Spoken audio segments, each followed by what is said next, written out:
Praise the lord. ప్రభువును రక్షకుడైన యేసుక్రీస్తు నామములో మీ అందరికీ శుభములు తెలియజేస్తూ ఉన్నాము.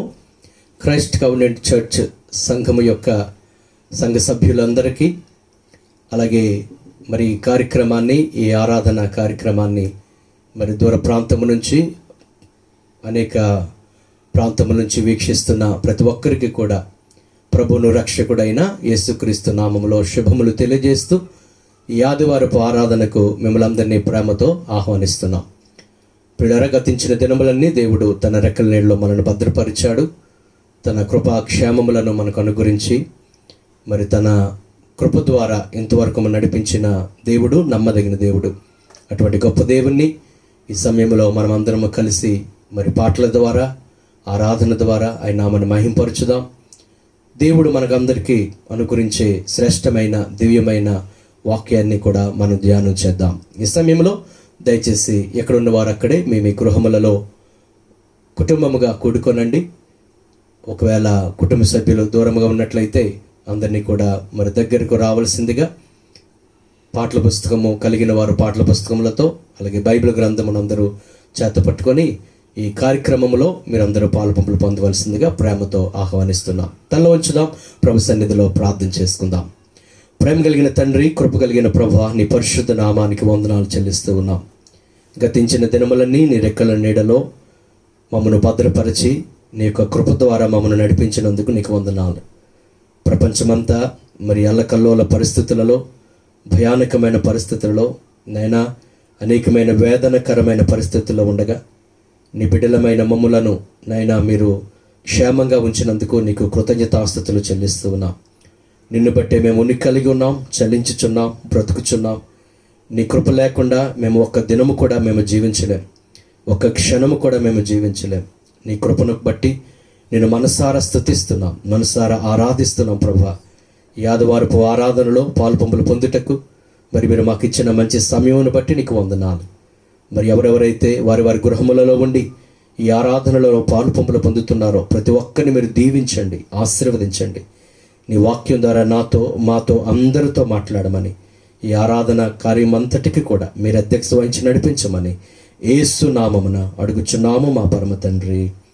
Amen, amen. ప్రియులారా, ఈ సమయంలో మనము పాటలు పాడుకుందాము. క్రైస్ట్ కవెనెంట్ చర్చ్ సంఘం యొక్క పాటల పుస్తకంలోంచి 48వ పాట మనం పాడుదాం. కృపలను తలంచుచు ఆయుష్కాలమంతా ప్రభుని కృతజ్ఞతతో స్తుతింతుననే పాట పాడుకుందాం. మరి దేవుడు ఎంతో తన యొక్క కృప మన మీద చూపించాడు, మనల్ని కాపాడి ఉన్నాడు, మనల్ని సంరక్షించున్నాడు, మనల్ని పోషిస్తూ ఉన్నాడు. మనము కన్నీటి లోయలో ఉన్నప్పుడు మనల్ని ఆదరిస్తున్న నమ్మదగిన దేవునికి కృతజ్ఞతగా ఈ పాట పాడి అందరము కలిసి దేవుణ్ణి స్తుతించుదాం. మాతో పాటు మీరు కూడా ఏకీభవించి పాడి దేవుణ్ణి కనపరచవలసిందిగా కోరుతూ ఉన్నాం.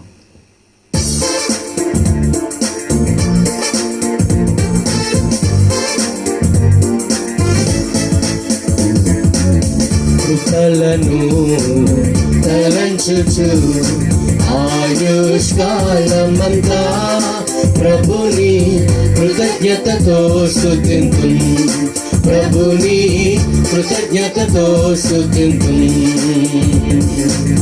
కృపలను తలంచుచు ఆయుష్కాలమంతా ప్రభుని కృతజ్ఞతతో స్తుతింతు, ప్రభుని కృతజ్ఞతతో స్తుతింతు. నిన్ను ముట్టినవాడు నా కంటి పాపను, నిన్ను ముట్టినవాడు నా కంటి పాపను. ముట్టునని సెల విచ్చిన దేవుడు, ముట్టునని సెల విచ్చిన దేవుడు, కాచెను గతకాలం నన్ను, కాచెను గతకాలం. కృపలను తలంచుచు ఆయుష్కాలమంతా ప్రభుని కృతజ్ఞతతో స్తుతింతు, ప్రభుని కృతజ్ఞతతో స్తుతింతు. రూపింపబడుచున్నా ఏ ఆయుధముండిన రూపింపబడుచున్నను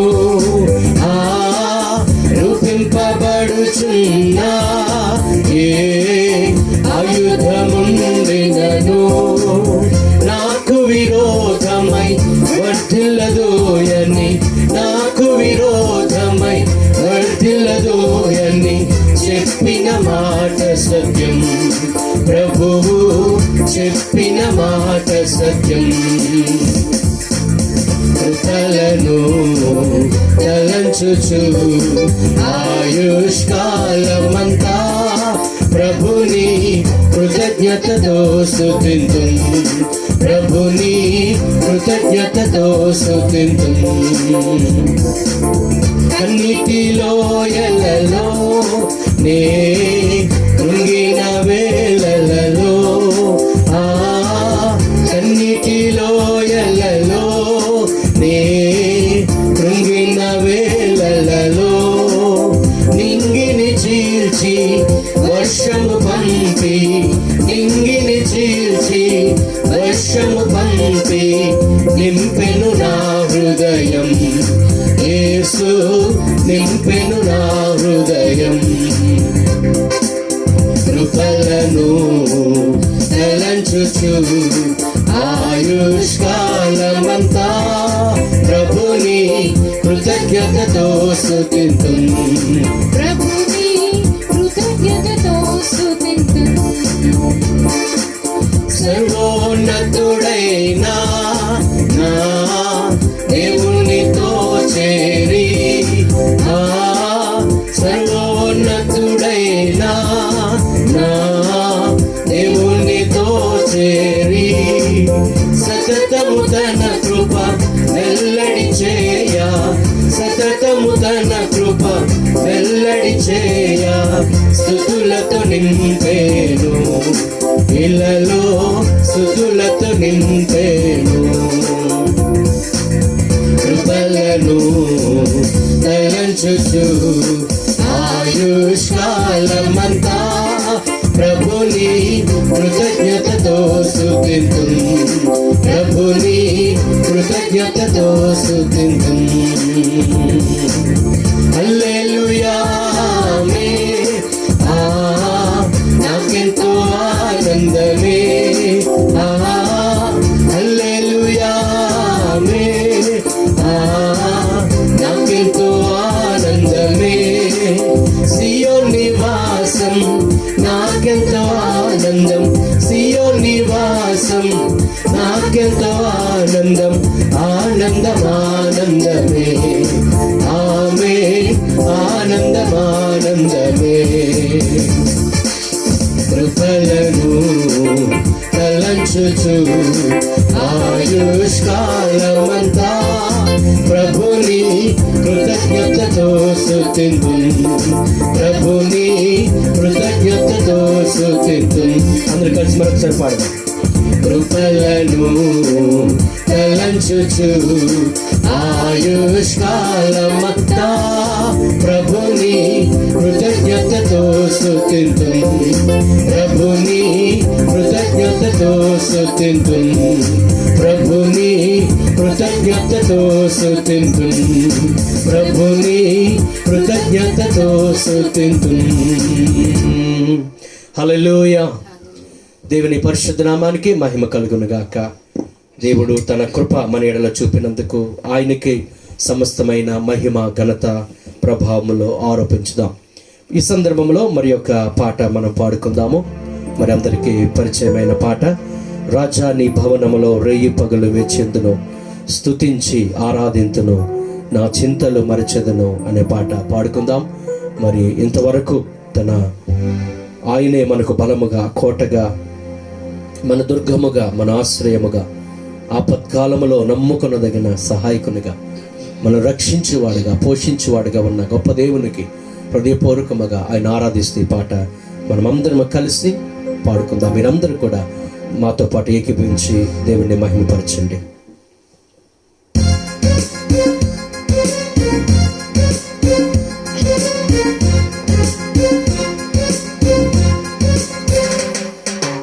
రాజాని భవనములో రేయి పగలు వేచియుందును యేసు రాజాని భవనములో రేయి పగలు వేచియుందును స్తుతించి ఆరాధింతును నా చింతలు మరచెదను స్తుతించి ఆరాధింతును నా చింతలు మరచెదను. అందరు కలిసి మాతో పాటు కలిసి రాజాని భవనములో రేయి పగలు వేచియుందును యేసు రాజాని భవనములో రేయి పగలు వేచియుందును నా బలమా నా కోట ఆరాధన నీకే నా దుర్గమా ఆశ్రయమా ఆరాధన నీకే నా బలమా నా కోట ఆరాధన నీకే నా దుర్గమా ఆశ్రయమా ఆరాధన నీకే. అందరం కలిసి ఆరాధన ఆరాధన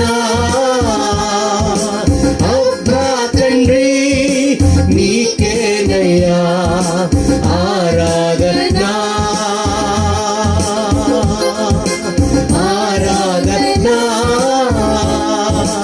అబ్బా తండ్రి నీకేనయ్యా రాజాని భవనములో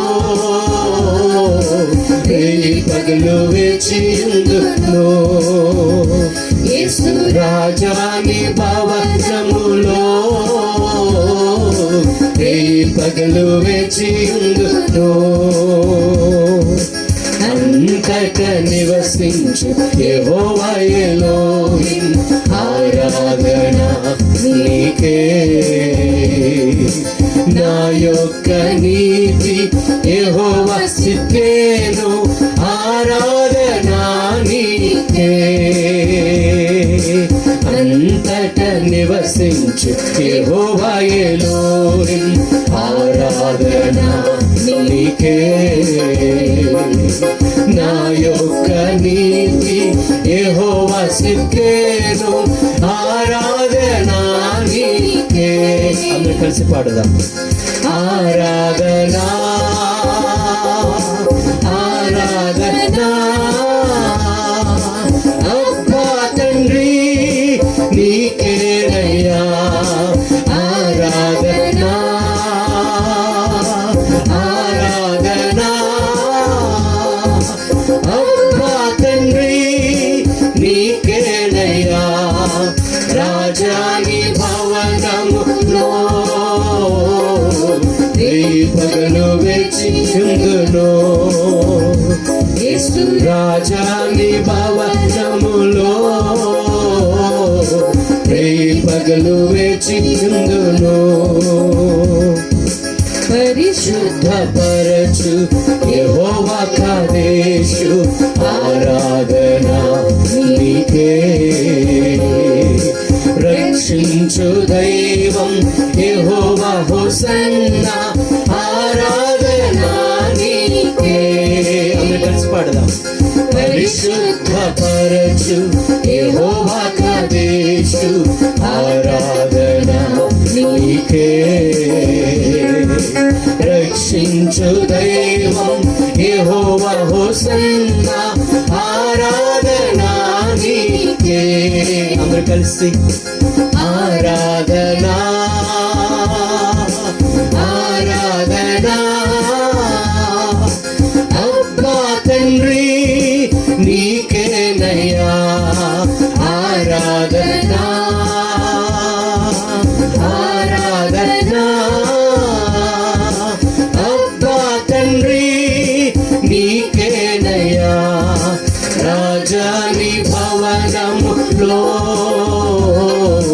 రేయి పగలు వేచియుందును చేదను యేసు రాజాని భవనములో రేయి పగలు వేచి ఉందును స్తుతించి ఆరాధింతును నా చింతలు మరచెదను పాడదాం స్తుతించి ఆరాధింతును నా చింతలు మరచెదను స్తుతించి ఆరాధింతును నా చింతలు మరచెదను స్తుతించి ఆరాధింతును నా చింతలు మరచెదను.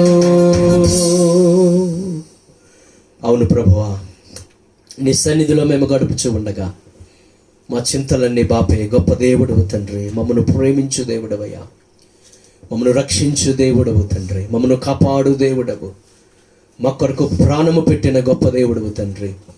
నిన్నే మేము స్తుతిస్తున్నాం, నిన్నే మేము మహిమపరుస్తున్నాం. ప్రయాసపడి భారము మోసుకొనుచున్న సమస్తమైన జనులారా నా యొద్దకు రండి, నేను మీకు విశ్రాంతినిస్తానని సెలవిచ్చిన గొప్ప దేవుడు ప్రభువా. నీ యొద్ద గడిపే వారికి గొప్ప నెమ్మది, గొప్ప సమాధానం ఇచ్చే గొప్ప దేవుడు తండ్రి. నిన్ను స్తుతిస్తున్నాం, మహిమపరుస్తున్నాం. పిల్లలు ఎక్కడున్న వారు అక్కడే కొద్ది నిమిషాలు దేవుని ఆరాధన చేద్దాం. అందరూ కళ్ళు మూసుకుని ధ్యానపూర్వకముగా, హృదయపూర్వకముగా ఈ నామాన్ని మహిమపరచుదాం.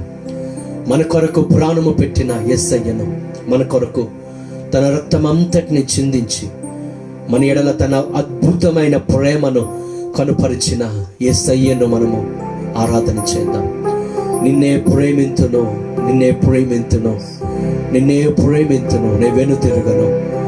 నీ సన్నిధిలో మోకరించి నీరసిల్లక నిన్ను ఆరాధిస్తాననే పాట అందరూ కలిసి హృదయపూర్వకముగా పాడుదాం. దేవుని నామమున మహిమపరచుదాం. Hallelujah. Thank you lord, thank you Jesus. Praise the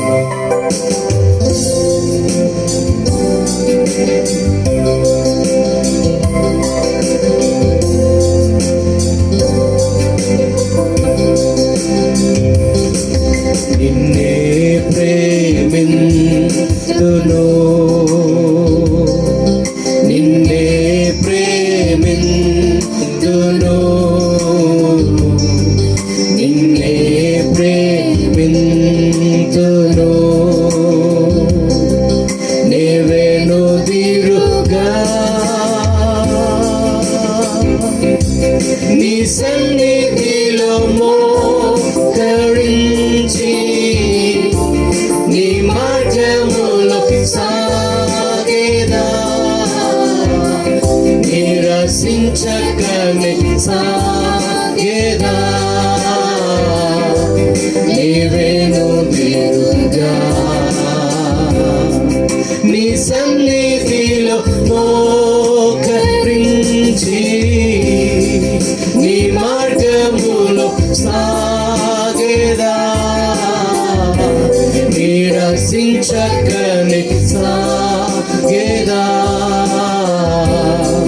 నీ వెనుదిరుగా నిన్నే కీర్తింతును, నిన్నే కీర్తింతును, నిన్నే కీర్తింతును, నిన్నే కీర్తింతును,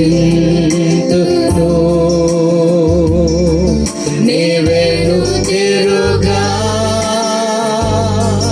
నీ సన్నిధిలో మోకరించి నీ మార్గములో సాగేదా, నిరసించకనే సాగేదా, నీ వెనుదిరుగా నీ సన్నిధిలో మోకరించి నీ మార్గములో సాగేదా, నిరసించకనే సాగేదా, నీ వెనుదిరుగా నిన్నే ధ్యానింతును తండ్రి, నిన్నే ధ్యానింతును, నిన్నే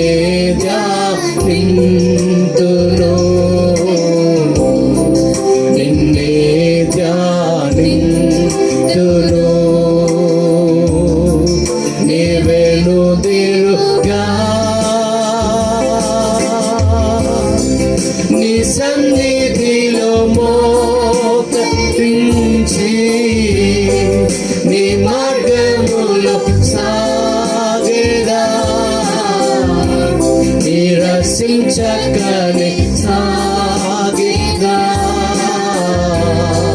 నీవేను తీరుగా నిన్నే పూజించును నిన్నే పూజింతును నిన్నే పూజింతును నిన్నే పూజింతును నీవేను తీరుగా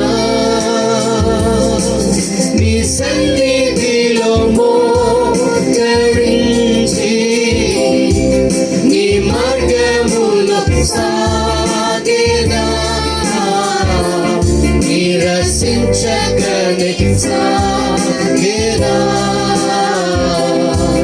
నీవేను తీరుగా నీ సన్నిధిలో మోకరించు నీ సన్నిధిలో మోకరించి నీ మార్గములో సాగేదా నిరసించకని సాగేదా నీవేను తీరుగా అందరూ కలిసి నిన్నే సేవింతును నిన్నే సేవింతును నిన్నే సేవింతును యేసు నిన్నే సేవింతును నీవేను తీరుగా నీ సన్నిధిలో మోకరించి నీ మార్గములో సాగేదా నిరసించకని సాగేదా నీవేను తీరుగా అందరూ కలిసి పాడదాం దేవుని సన్నిధిలో నీ సన్నిధిలో మోకరించి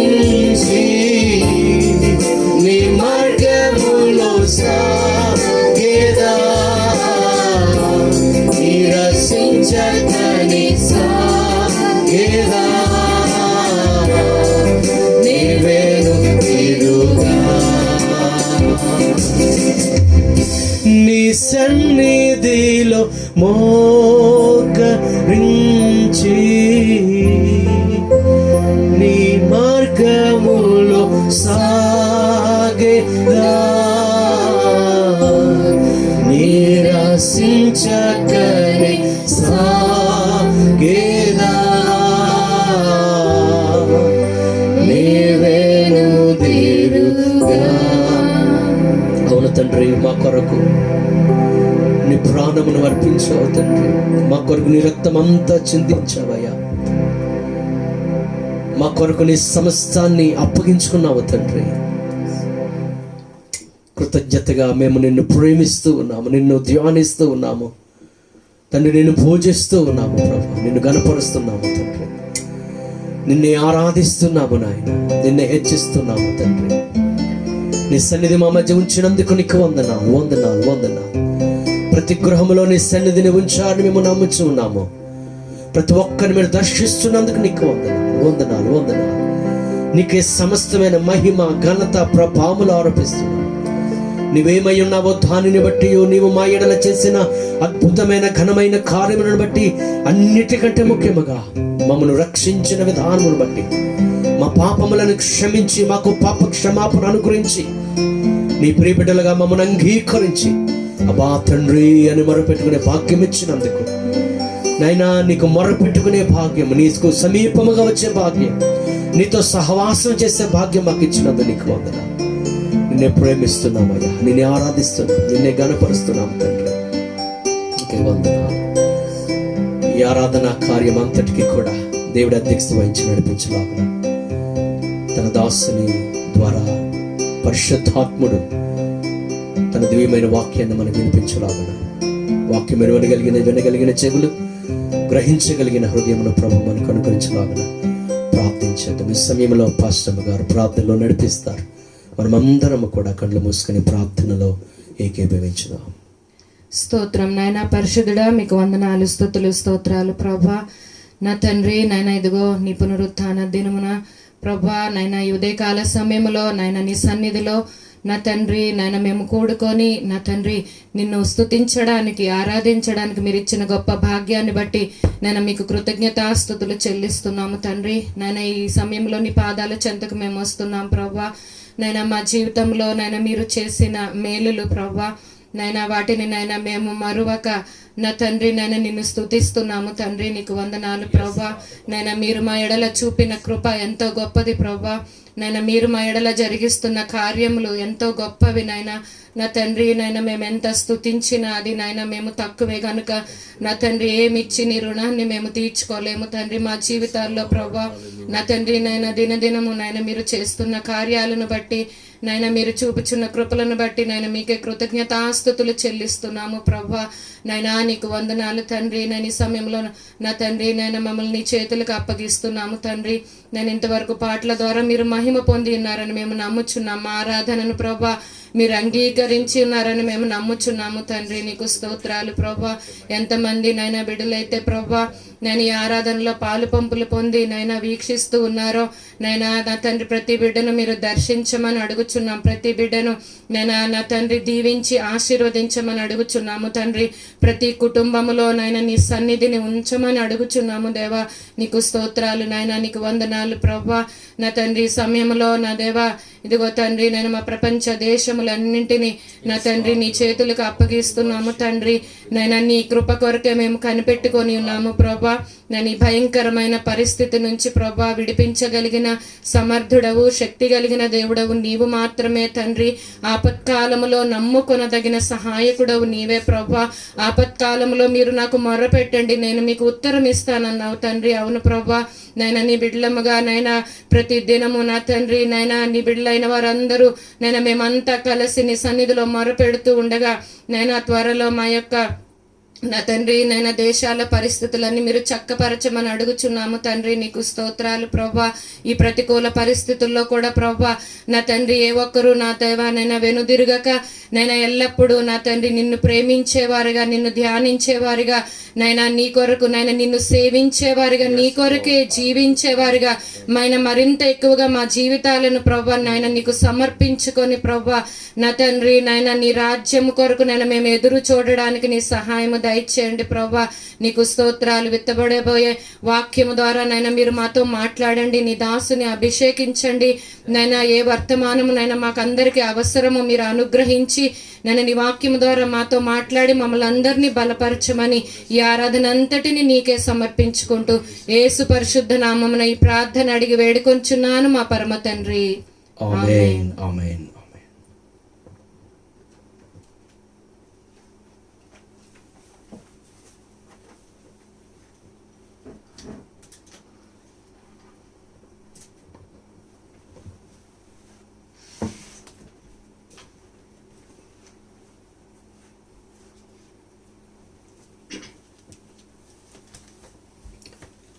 దేవుని పరిశుద్ధ నామానికి మహిమ కలుగును గాక.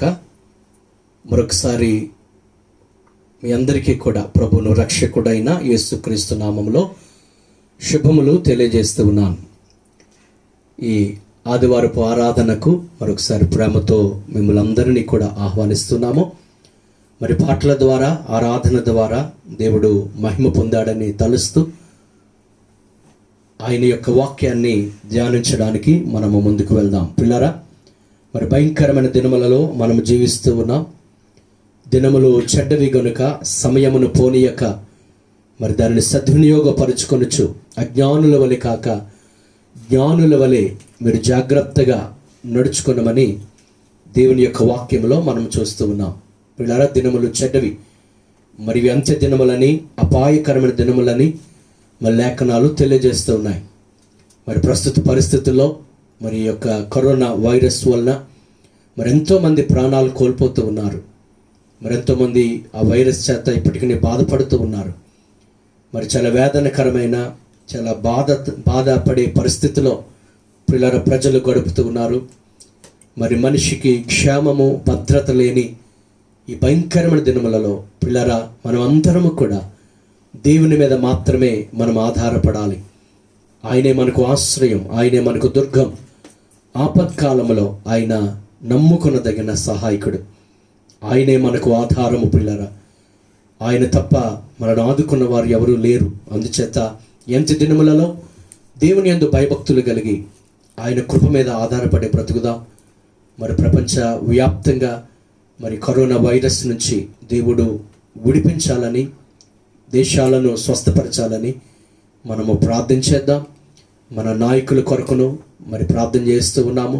దేవుడు తగిన జ్ఞానముతో వారిని నడిపించలాగున, మరి ఎవరైతే ఈ బాధల్లో ఉన్నారో దేవుడు వారికి విడుదల దయచేయలాగున మనము ప్రార్థన చేస్తున్నాము. ఇంకా ఎక్కువగా మన గృహములలో కూడుకుని మనం ప్రార్థన చేద్దాం. ప్రియులారా, ఈ సమయంలో దేవుని యొక్క వాక్యాన్ని మనం ధ్యానం చేద్దాం.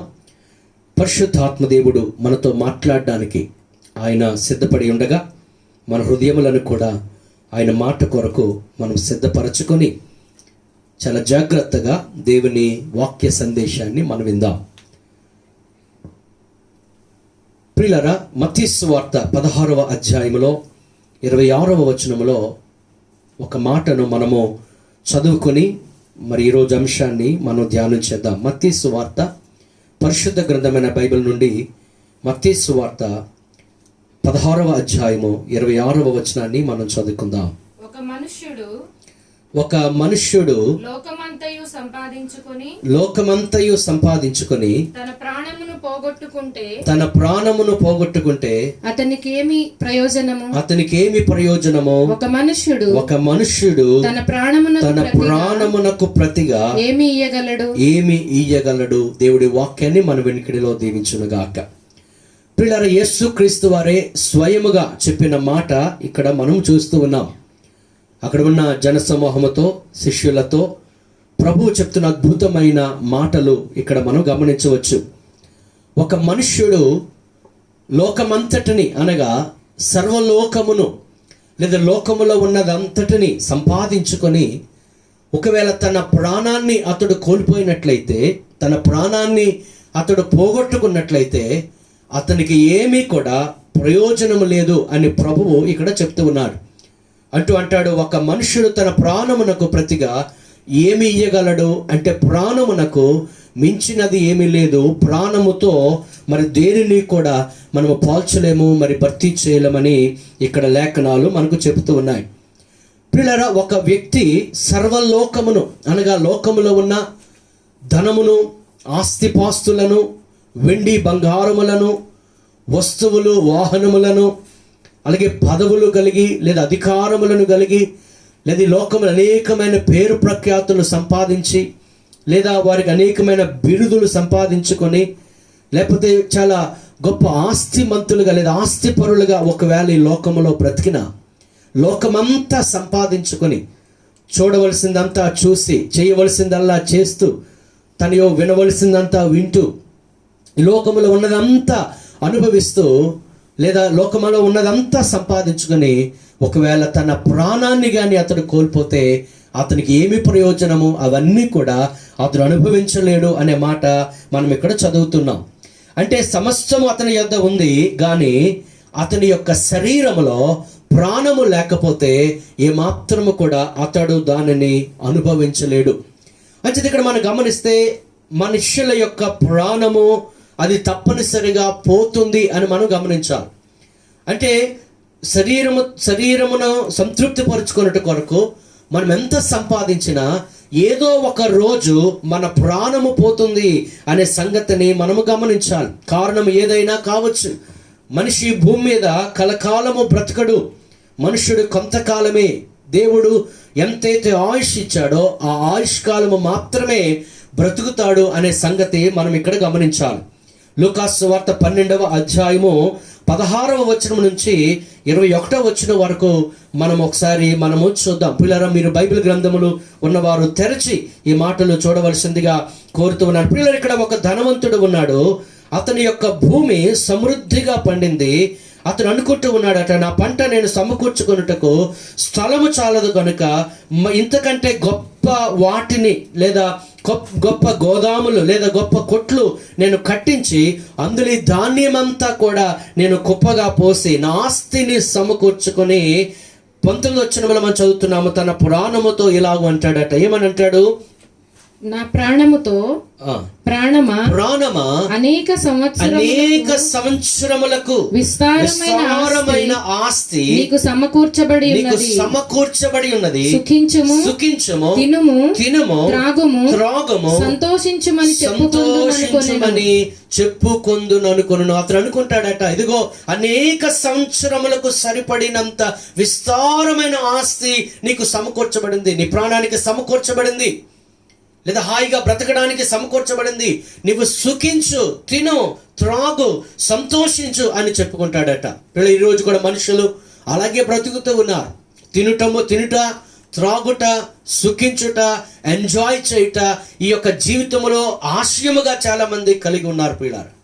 అయితే మనం అక్కడ గమనిస్తే 20వ వచనంలో, అయితే దేవుడు వెర్రివాడా, ఈ రాత్రి నీ ప్రాణమును అడుగుచున్నారు, నీవు సిద్ధపరచినవి ఎవని వగునని అతనితో చెప్పెను. దేవుని ఎడల ధనవంతుడు కాక తన కొరకే సమకూర్చుకొనువాడు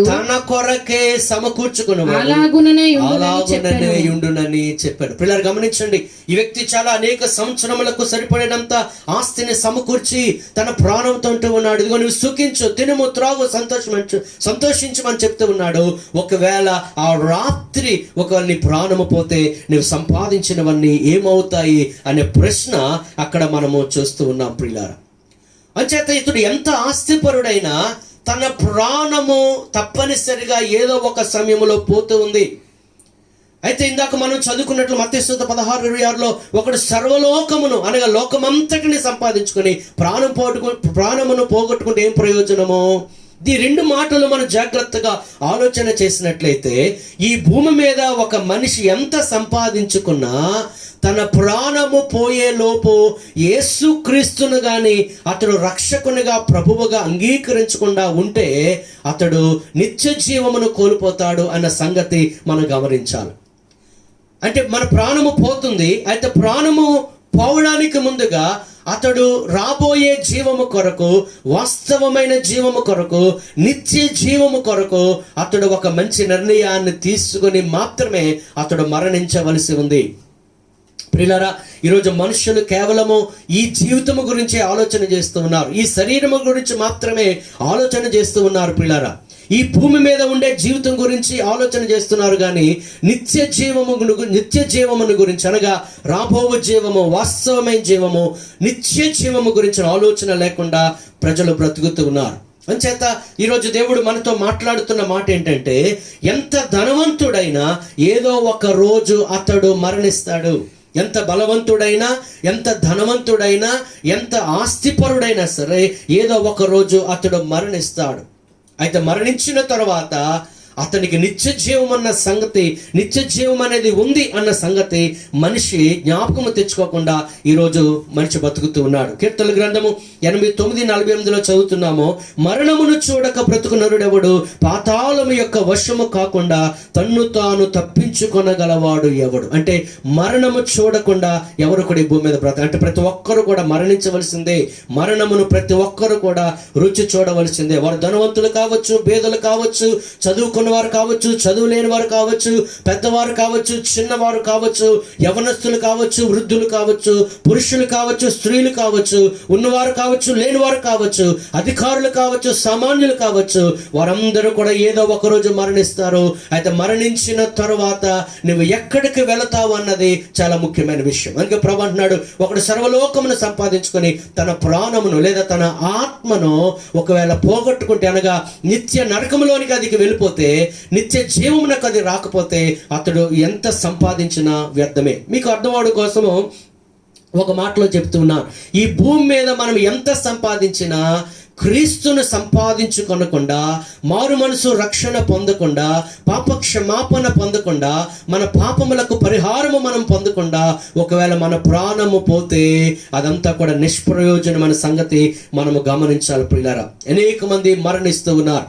కొంతమంది కరోనా వలన వేల కొలది ప్రజలు మరణిస్తూ ఉన్నారు. అమెరికా దేశంలో అత్యధికంగా ప్రజలు మరణిస్తూ ఉన్నారు. ఒకవేళ కరోనా వల్ల కొంతమంది చనిపోతూ ఉండొచ్చు, కొంతమంది క్యాన్సర్ రోగంతో చనిపోతూ ఉన్నారు, కొంతమంది ఎయిడ్స్ రోగంతో చనిపోతూ ఉన్నారు, లేదా కొంతమంది ప్రమాదములలో చనిపోతూ ఉన్నారు పిల్లారా, లేదా కొంతమంది వయస్సు గతించిన తర్వాత చనిపోతూ ఉంటారు. అయితే మరణం అనేది ప్రతి ఒక్కరికి ప్రాప్తిస్తుంది. దాని గురించిన ఆలోచన ఈరోజు మనుషులు కలిగి ఉండాలి. 90వ కీర్తనలో చెప్తున్నాడు మోషే, ఏమంటున్నాడంటే, నరుని యొక్క ఆయుష్ కాలము 60 లేదా 70 సంవత్సరాలు, అధిక బలం ఉంటే 80 సంవత్సరాలు, అది కూడా ఆయాసము దుఃఖమే. అందుచేత కేవలం ఈ భూమి మీద ఉండే ఈ 70-80 సంవత్సరాల గురించి ఆలోచించి యుగ యుగములు తరతరములు ఉండే నిత్య జీవమును గురించిన ఆలోచన లేకుండా మనం బ్రతకూడదు.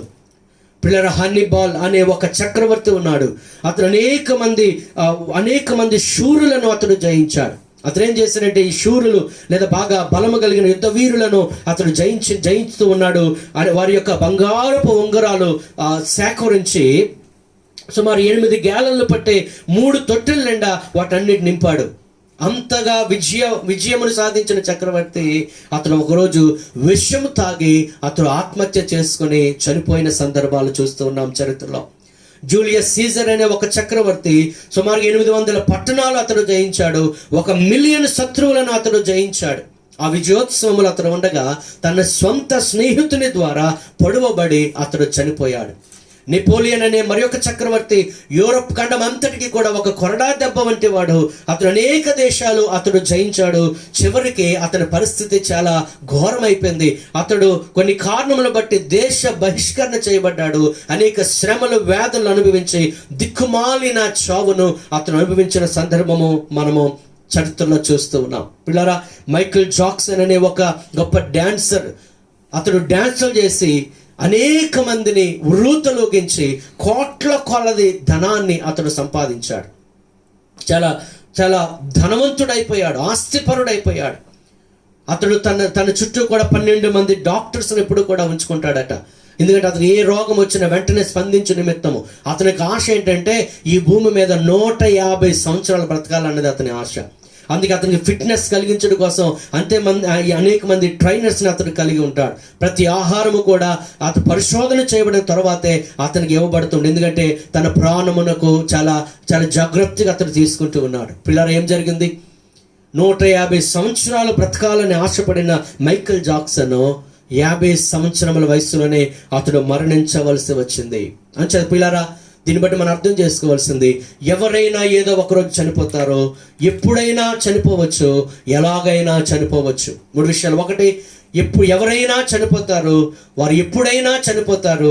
3వదిగా, ఎలాగైనా చనిపోతారు. అయితే నువ్వు చనిపోయిన తర్వాత ఎక్కడికి వెళతావని ఎప్పుడైనా ప్రియ సహోదరుడు ఆలోచించావా? అదే ప్రభు చెప్తున్నాడు, ఒకడు సర్వలోకాన్ని సంపాదించుకొని అతను నిత్య జీవమునకు వారసుడు కాకుండా అతని ప్రాణము కోల్పోతే అది అతనికి ఏమీ కూడా ప్రయోజనం లేదు. ఏం ప్రయోజనం అనే మాట మనము ధ్యానం చేస్తున్నాం. క్రీస్తుని నమ్మకుండా, క్రీస్తుని సంపాదించకుండా, క్రీస్తుని రక్షకునిగా ప్రభుగా అంగీకరించకుండా ఒక వ్యక్తి మరణిస్తే అతడు నిత్యము మండే అగ్నిగుండానికి అతడు వెళతాడు. ప్రియులారా, ప్రతి మనిషిలో కూడా శరీరము, ప్రాణము, ఆత్మ అనే 3 విషయాలు ఉంటాయి. ఒక మనిషి చనిపోయిన తర్వాత శరీరము మట్టిలో కలిసిపోతుంది, ప్రాణము గాలిలో కలిసిపోతుంది, ఆత్మ అది దేవుని యొద్దకు వెళుతూ ఉంది. అందుకంటాడు, మన్నైనది వెనుకటి వల్ల మన్నైపోవను, కానీ దాని ఆత్మ దాన్ని దయచేసిన దేవుని యొద్దకు అది వెళుతుంది. అయితే పిల్లారా, మరి ఆత్మ దేవుని యొద్దకు వెళ్ళాలి అంటే ఆత్మ పరిశుద్ధముగా ఉండాలి. కొరింథీయులకు రాసిన 2వ పత్రిక 7వ అధ్యాయం 1వ వచనంలో చూస్తున్నాము, శరీరమునకును ఆత్మకును కలిగిన సమస్త కల్మషము నుండి మనము పవిత్రులుగా చేసుకొనబడాలి అనే మాట అక్కడ చదువుతున్నాం. మరి ఆత్మ కల్మషంగా ఉంటే మరి పరలోక రాజ్యం పరిశుద్ధమైన రాజ్యము కనుక ఆ రాజ్యములోనికి ఆత్మ వెళ్ళదు. నిజానికి దేవుడు దయచేసిన నరునిలో ఉన్న మనిషిలో ఉన్న జీవాత్మ ఈ యొక్క మనిషి చనిపోయిన తర్వాత దేవుని యొద్దకు వెళ్ళాలి. కానీ మనిషి పాపి కనుక, పాపము చేత తన ఆత్మ కూడా కల్మషం అయిపోయింది కనుక అతడు పరలోక రాజ్యానికి వెళ్ళలేడు. అందుకే శరీర ప్రాణాత్మలను శుద్ధి చేయ నిమిత్తము యేసు క్రీస్తు వారి లోకానికి ఆయన వచ్చాడు. బైబిల్ చెప్తుంది, యేసు రక్తము ప్రతి పాపము నుండి మనలను పవిత్రులుగా చేస్తూ ఉంది. పిల్లరా, చాలా మంది పరలోకం ఉందని లేదా నరకం ఉందని నమ్మరు. పరలోకముందు అన్నది ఎంత వాస్తవం, నరకం ఉన్నది అన్నది అంతే వాస్తవం. దేవుడు ఉన్నాడన్నది ఎంత వాస్తవమో, సాతాను కూడా ఉన్నాడన్నది అంతే వాస్తవం. వెలుగు ఉన్నది అన్నది ఎంత వాస్తవమో, చీకటి ఉన్నది అన్నది కూడా అంతే వాస్తవం. అలాగే పరలోకము ఉంది, నరకము కూడా ఉంది. లోకాసువార్త 16వ అధ్యాయము 22 నుంచి 32 వచనాలు మనం జాగ్రత్తగా మనం గమనిస్తే మనకందరికీ తెలిసిన వాక్యమే. అక్కడ ఇద్దరు వ్యక్తులు ఉన్నారు. ధనవంతుడు, లాజరు అనే వ్యక్తులు ఇద్దరు కనబడుతూ ఉన్నాడు. ధనవంతుడు అక్కడ ఉండెను. అతడు ఊదా రంగు బట్టలు, సన్నపునార వస్త్రాలు ధరించుకొని చాలా సుఖపడుచుండేవాడు. అతనికి ఏమీ లోటు లేకుండా అతడు బ్రతుకుతా ఉండేవాడు. కానీ అదే పరిస్థితి, అదే సందర్భంలో లాజరు అనే ఒక దరిద్రుడు, భేదవాడు కూడా ఉన్నాడు. వాడు కురుపులతో నిండిన వాడై ధనవంతుని ఇంట వాకిట అతడు పడి ఉన్నట్లు మనము చూస్తూ ఉన్నాం. పిల్లారెత్తడు అతని యొక్క ధనవంతుని యొక్క బల్ల మీద నుండి పడే రొట్టె ముక్కలను తీసుకొని పరిస్థితి, ఆకలి తీర్చుకొని కోరేవాడు. కానీ కుక్కలు వచ్చి అతని కురుపులు నాకే పరిస్థితి అక్కడ మనము చూస్తూ ఉన్నాం పిల్లారా. అయితే ఒకరోజు ఆ ధనవంతుడు చనిపోయాడు, దరిద్రుడు చనిపోయాడు. లోకాసువార్త 16వ అధ్యాయంలో 22వ వచనం నుంచి గమనిస్తే, ఆ దరిద్రుడు చనిపోయే దేవదూతల చేత అబ్రహాము రొమ్మును ఆనుకొనుటకు కొనుపోబడెను. ధనవంతుడు కూడా చనిపోయి పాతి పెట్టబడి. చూడండి, దరిద్రుడు చనిపోయాడు అనగా భేదవాడైన లాజరు చనిపోయాడు, ఆస్తిపరుడైన ధనవంతుడైన వాడు కూడా చనిపోయాడు. అయితే దరిద్రుడు చనిపోయిన తర్వాత అతడు అబ్రహాము రొమ్మును ఆనుకొనుటకు అనగా పరదేశకు లేదా పరలోక రాజ్యానికి అతడు వెళ్ళాడు. కానీ ఇక్కడ 23వ వచనం చదివితే, అప్పుడు అతడు అనగా ధనవంతుడు పాతాళములో బాధపడుచు కన్నులెత్తి దూరం నుండి అబ్రహాము రొమ్మును ఆనుకున్న లాజరును చూసి అంటాడు, తండ్రివైన అబ్రహామా, నా యందు కనికరపడి తన వేలికొన అనగా లాజరు యొక్క వేలికొన నేలలో ముంచి నా నాలుకను చల్లార్చుటకు లాజరును పంపము, నేను అగ్ని జ్వాలలో యాతన పడుచున్నాను. ప్రియులారా, ధనవంతుడు ఈ భూమి మీద ఉన్నప్పుడు చాలా సుఖంగా బ్రతికాడు. మరణించిన తర్వాత జీవమును గురించిన ఆలోచన అతనికి లేదు.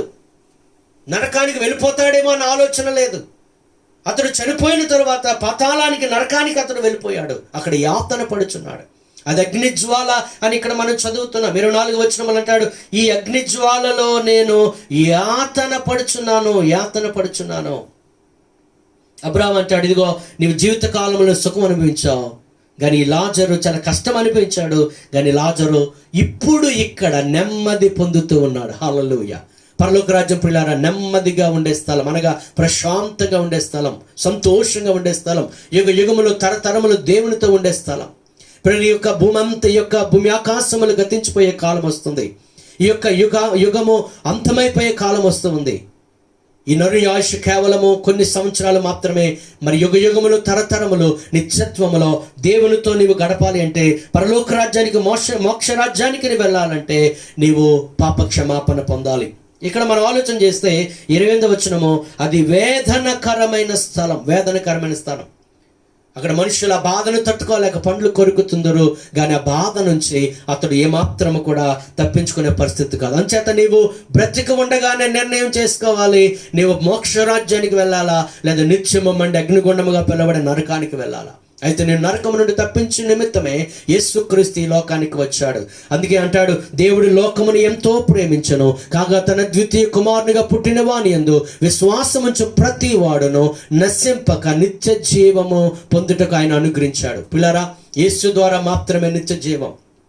ఒకవేళ ఈ సందేశం వింటున్న నీవు మరి మరణించిన తర్వాత ఎక్కడికి వెళతావో అనే ఆలోచన కలిగి ఉన్నట్లయితే ఇప్పుడే నేను నిర్ణయించుకోవాలి. భూమి మీద బ్రతికి ఉండగానే నీ జీవితాన్ని ప్రభువుకు సమర్పించుకొని, నీ పాపములు ఒప్పుకొని, యేసుని హృదయంలో రక్షకునిగా ప్రభువుకు అంగీకరిస్తే నీవు మరణించిన తర్వాత నిత్య జీవమునకు వెళతావన్న సంగతి గమనించాలి. పిల్లరా, ఒక గొప్ప ప్రధానమంత్రి, ఇంగ్లాండ్ దేశానికి ప్రధానమంత్రిగా ఆనాటి కాలంలో ఉన్న విలియం గ్లాడ్స్టన్ ఒక యవనస్తుడిని ప్రశ్న అడుగుతున్నాడు.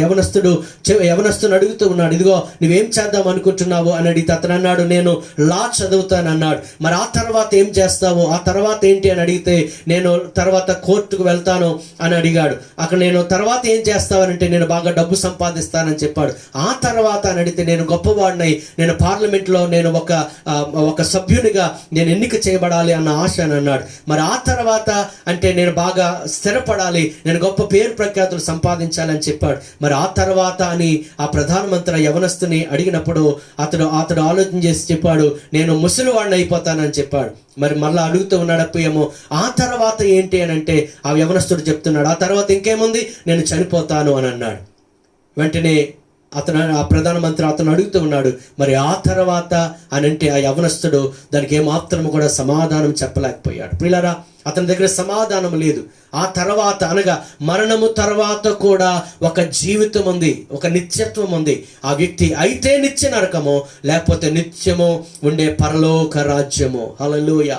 అంచేత మనం ఆ తర్వాత ఏంటో అన్న ఆలోచన మనం కలిగి ఉండాలి. మర్లిన్ మన్రోయ్ అనే ఒక చాలా గొప్ప అందము కలిగిన ఒక స్త్రీ చాలా డబ్బు గడించింది, చాలా యాక్టింగ్ చేసి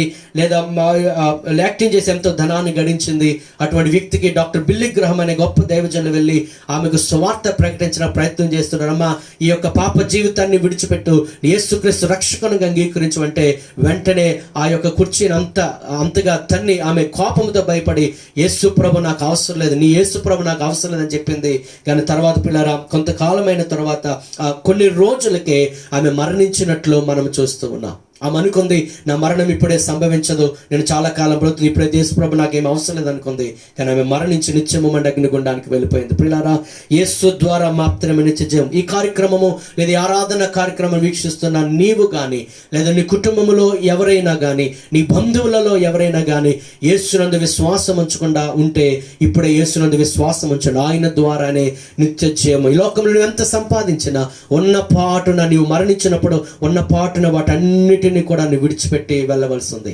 అయితే మరణించిన తర్వాత నీవు ఎక్కడికి వెళతావో ఈ భూమి మీద ఉన్నప్పుడే నిర్ణయించుకోవాలి. ప్రభు అన్నాడు, నా ద్వారా తప్ప ఎవడు తండ్రి యొద్దకనగా పరలోకములకు చేరలేడు, నేనే మార్గము సత్యము జీవము. ప్రభు అన్నాడు, పునరుత్థానమును జీవము నేనే, నా యందు విశ్వాసం ఉంచి వాడు చనిపోయినను అతడు తిరిగి లేస్తాడు. పిల్లలు, మనందరూ ఏదో ఒకరు చనిపోతాము, కానీ చనిపోయిన తర్వాత మనం ఎక్కడికి వెళతామన్న ఆలోచన మనం కలిగి ఈ లోకంలో ఎంత సంపాదించిన ఒకసారి ఆలోచన చేయండి. ఎంతమంది మరణిస్తూ ఉన్నారు, మరి వారందరూ చనిపోయిన తర్వాత ఎక్కడికి వెళ్ళారో ఒకసారి ఆలోచన చేద్దాం. పిల్లారా, యేసు మనకు నిత్య జీవం ఇచ్చుట కొరకు ఆయన వచ్చాడు. అందుకే ఒక ధనవంతుడు, ఒక యవనస్తుడు అయిన వాడు, అధికారి అయిన వాడు ప్రభు యొద్దకు వచ్చి అంటాడు, అయ్యా బాధకుడా, నిత్య జీవం పొందాలంటే నేను ఏమి చేయాలి అని అడిగాడు. అప్పుడు ప్రభు అన్నాడు, అలాగ చేయి, ఇలాగ చేయి, వ్యభిచారం చేయవద్దు, దొంగతనం చేయవద్దు, నీ పొరుగువాని ప్రభు అన్నీ చెప్పాడు.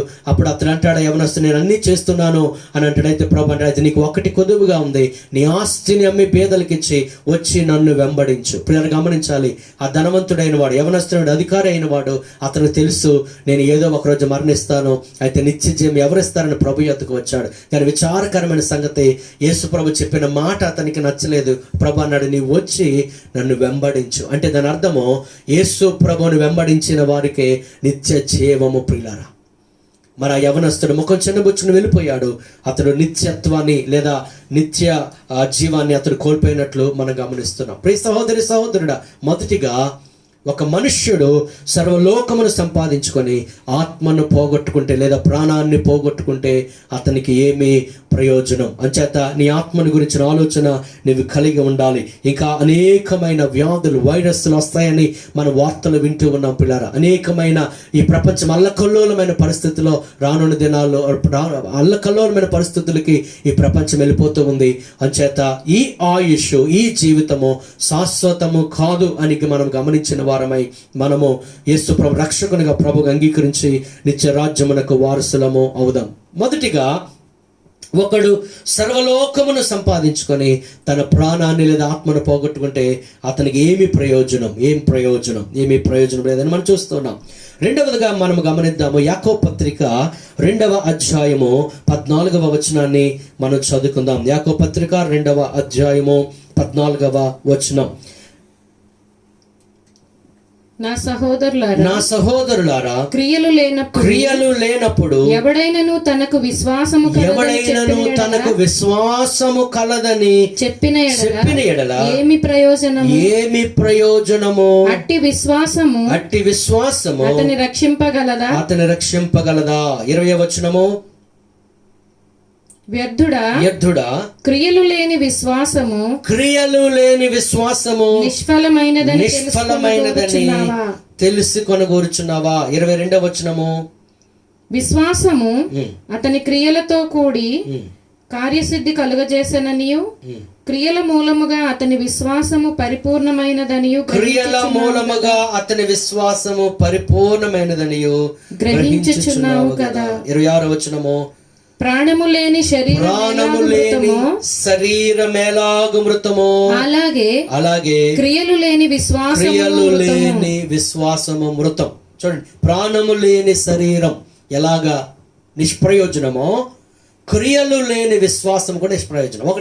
ఒకటి సర్వలోకాన్ని సంపాదించుకొని తన ఆత్మ నరకానికి వెళ్ళిపోతే అతనికి అది నిష్ప్రయోజనం. రెండవది, క్రియలు లేని విశ్వాసము నిష్ప్రయోజనం. దేవుని పిల్లలముగా మనమందరికీ ఉన్న పేరు విశ్వాసులు. ఆయన విశ్వాసం ఉంచడం ద్వారానే మనం రక్షణ పొందాం. ఆయన విశ్వాసం ఉంచడం ద్వారానే మన నిత్య జీవమునకు వారసులమయ్యాం. అయితే ఇక్కడ యాకోబు మహాభక్తుడు ఏం చెప్తున్నాడంటే, విశ్వాసము ఉంటే సరిపోదు, క్రియలు కనబడాలి. వీళ్ళ సంఘములలో రకరకాల ప్రజలు ఉంటూ ఉంటారు. కొంతమంది నిజముగా అద్భుతమైన కార్యాలు ప్రభువు కొరకు చేస్తూ ఉంటారు. వారు క్రియలు చేసి ప్రభువుని గణపరుస్తూ ఉంటారు. కొంతమంది క్రియలు చేయరు కానీ కేవలము కబుర్లు మాత్రమే చెప్తూ ఉంటారు.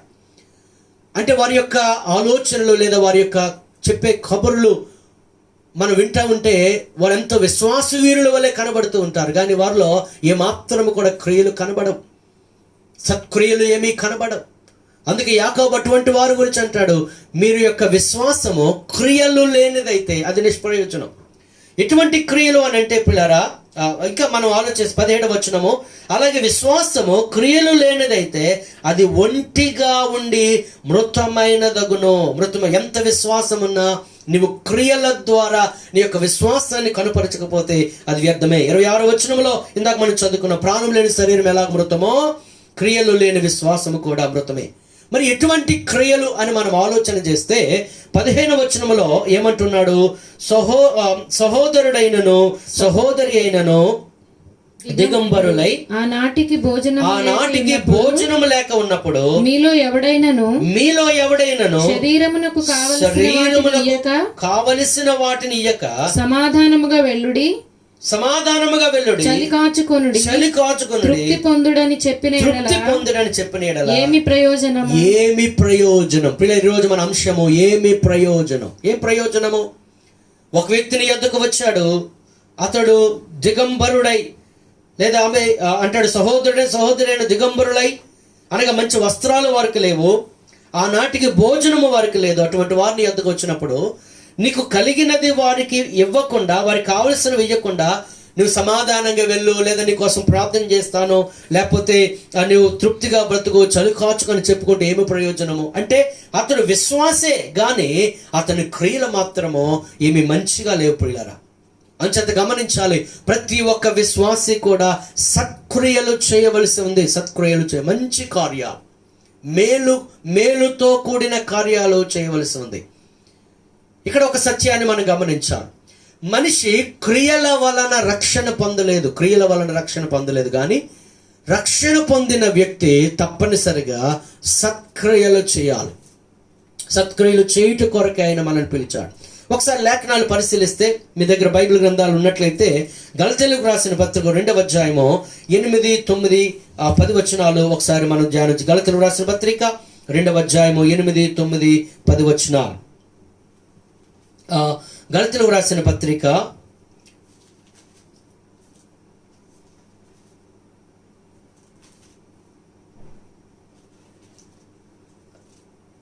ఎఫెసీయులకు రాసిన పత్రిక 2వ అధ్యాయము 8, 9, 10 వచనాలు చదువుకుందాం. మీరు విశ్వాసము ద్వారా కృపచేతనే రక్షింపబడి ఉన్నారు, ఇది మీ వలన కలిగినది కాదు. మనకు కలిగిన రక్షణ విశ్వాసము ద్వారా కృపచేత మనం పొందుకునేది దేవుని యొక్క బహుమానం లేదా వరం.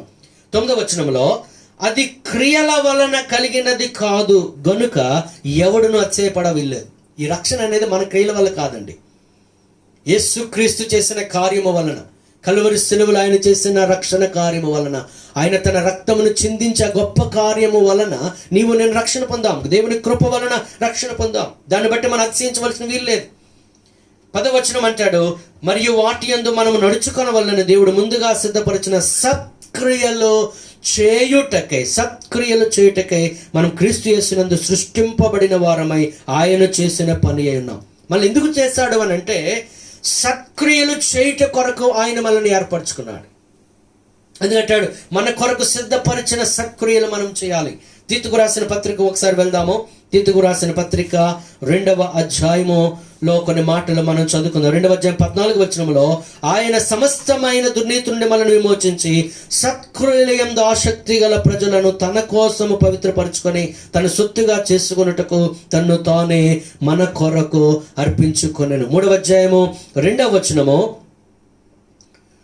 ప్రతి సత్కార్యము చేయుటకు సిద్ధపడి ఉండవలననియు మనుషులందరిలో సంపూర్ణమైన సాత్వికను కనుపరచచ్చు ఎవరిని దూషింపక జగడమాడని వారును సాంతులై ఉండవలననియు వారికి జ్ఞాపకము చేయము. 8వ వచనము, ఈ మాట నమ్మదగినది కనుక దేవుని యందు విశ్వాసం ఉంచిన వారు సత్క్రియలను శ్రద్ధగా చేయుట యందు మనస్సుంచాలి. 14వ వచనం అంటాడు, మన వారు నిష్ఫలులు కాకుండా ఉన్నట్లు. జాగ్రత్తగా గమనించండి, నిష్ఫలులు కాకుండా ఉన్నట్లు నిష్ఫలులు కాకుండా నిమిత్తము అవసరమును బట్టి సమయోచితముగా సత్క్రియలను శ్రద్ధగా చేయుటకు నేర్చుకోవాలి. దేవుని పిల్లల యొక్క బాధ్యత ఇది. నాకెంతో గొప్ప విశ్వాసం ఉంది, కొండలను పెకలించగలిగిన విశ్వాసం ఉంది, విశ్వాసముతో నేను ఏదైనా చేయగలనని మనము మాటలు చెప్పడం కాదు, కానీ పిల్లరా విశ్వాసమును క్రియల ద్వారా మనం చూపించాలి. క్రియలు. ఒకరోజు ఒక స్త్రీ యేసయ్య ఉన్న ఇంటికి వచ్చి అచ్చ జటామాంసి అత్తరును యేసు తల మీద పోసి యేసును అభిషేకించింది. ఆమె తెచ్చిన అత్తరు యొక్క విలువ ఎంత అంటే, మార్కు సువార్త 14వ అధ్యాయంలో 6-9 వచనాలు ఈ మాటలు మనకి కనబడుతుంటాయి. మార్కు సువార్త 14వ అధ్యాయం 6-9 వచనాలు ఈ మాట మనము చూడొచ్చు. చూడు, ఒక ఆమె వచ్చింది యేసు ప్రభుకి చాలా విలువైన అత్తరు చేత ప్రభుని అభిషేకించింది. అప్పుడు ప్రభు అంటూ ఉన్నాడు, అందుకు యేసు ఇట్లా నేను ఈమె జోలికి పోవద్దు, ఈమెను ఎందుకు తొందర పెడుతున్నారు, ఈమె నా ఎడల మంచి కార్యము చేశాను. మంచి కార్యము సత్క్రియ. ఆమె యేసుక్రీస్తు ఎడల ఒక మంచి కార్యము చేసింది, సత్క్రియ. ఏంటి ఆ కార్యం అంటే, బీదలు ఎల్లప్పుడు మీతోనే ఉన్నారు, మీకు ఇష్టమైనప్పుడల్లా వారికి మేలు చేయవచ్చును, నేను ఎల్లప్పుడూ మీతో ఉండను. ఈమె తన శక్తి కొలది చేసి నా భూస్థాపన నిమిత్తము నా శరీరమును ముందుగా అభిషేకించెను. నా భూస్థాపన నిమిత్తము నా శరీరమును ముందుగా అభిషేకించెను. సర్వలోకములో ఎక్కడ ఈ సువార్త ప్రకటింపబడును, అక్కడ ఈమె చేసినది జ్ఞాపకముగా ప్రశంసించబడునని, ప్రశంసింపబడునని మీతో నిశ్చయముగా చెప్పుచున్నాను. పిల్లలు, ఆమె యేసుక్రీస్తును ఒక మంచి కార్యం చేసింది. ఏంటో మంచి కార్యం అంటే, సుమారు 300 దేనారములు అంటే దాని విలువ 1 సంవత్సరపు ఆదాయమంతా విలువ చేసి అత్తరు తీసుకొచ్చి ప్రభువుకి అభిషేకించింది. పిల్లారా, యేసుక్రీస్తు ఎడల ఆమె చేసిన గొప్ప కార్యం ప్రభువు ప్రశంసించాడు. అక్కడ వారందరూ కూడా ఆమెను తక్కువగా చూస్తున్నారు, కానీ యేసయ్య ఆమెను ప్రశంసించాడు. ఏమంటాడంటే, ఈమె నా ఎడల ఒక మంచి కార్యం. ప్రియ సహోదరుడా, సంవత్సరముల తరబడి విశ్వాసిగా నీవు ఉండొచ్చు, కానీ ప్రభువు నిమిత్తం ఏదైనా కార్యము నీవు చేసావా?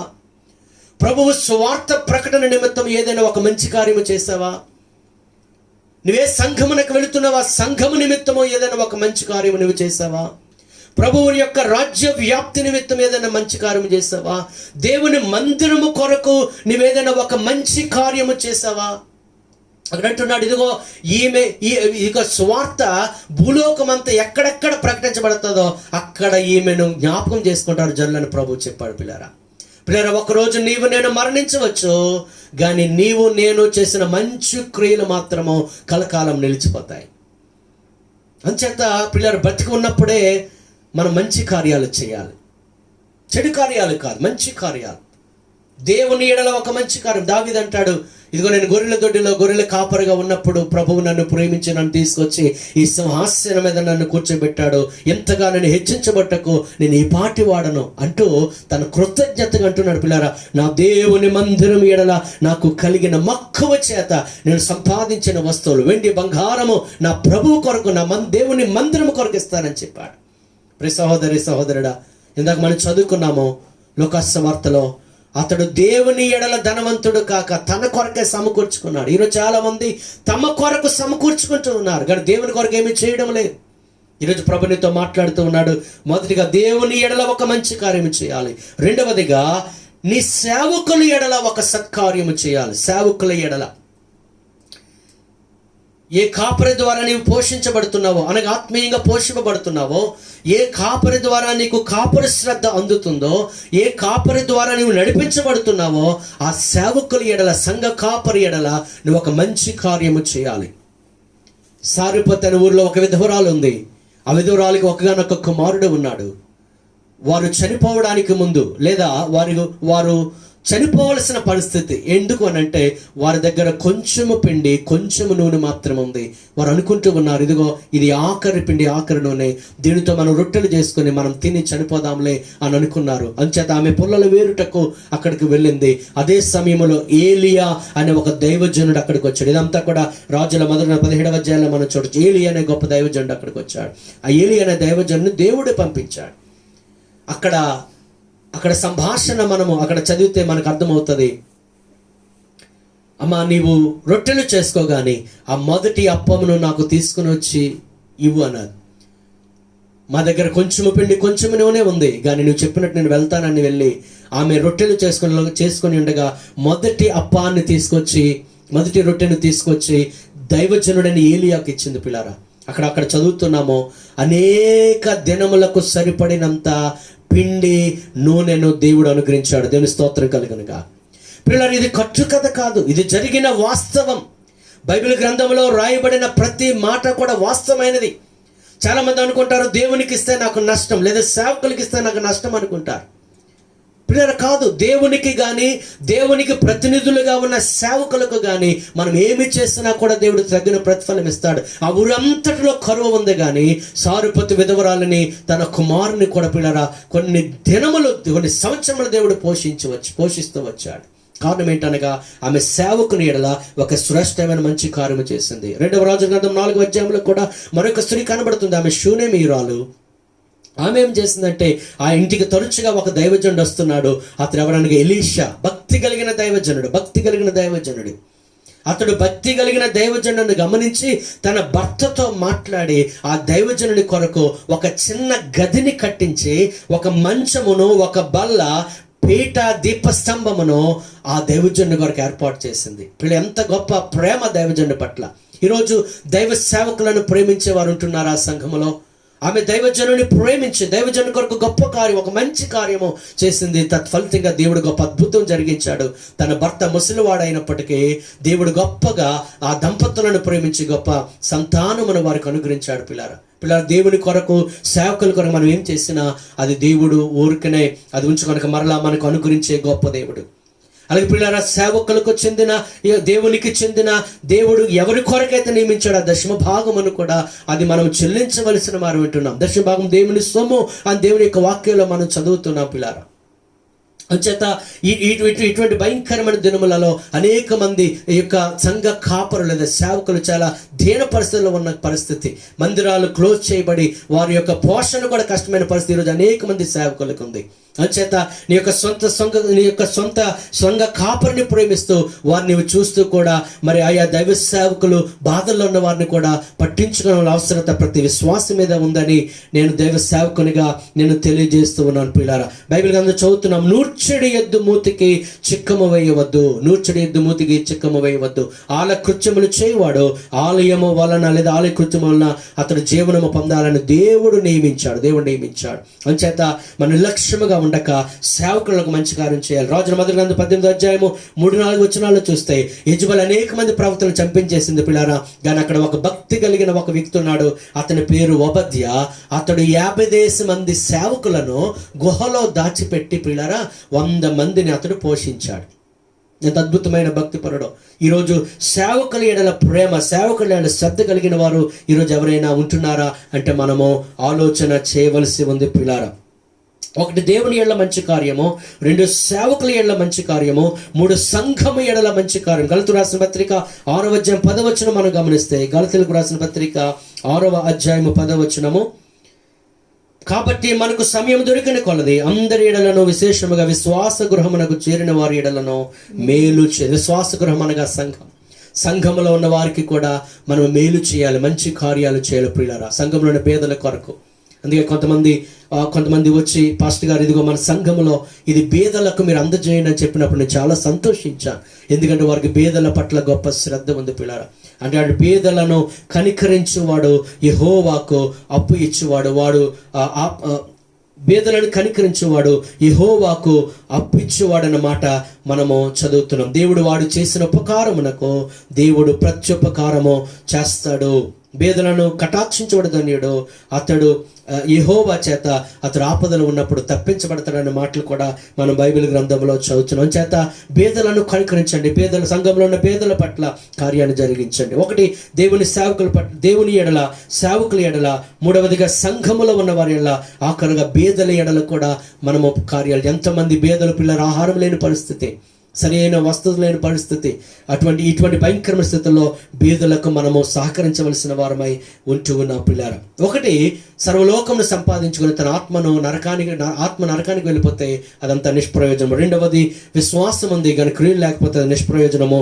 మూడవ పిల్లారా, కొరింథీయులకు రాసిన మొదటి పత్రిక 13వ అధ్యాయాన్ని ఒకసారి మనం చదువుకుందాం. కొరింథీయులకు రాసిన మొదటి పత్రిక 13వ అధ్యాయం.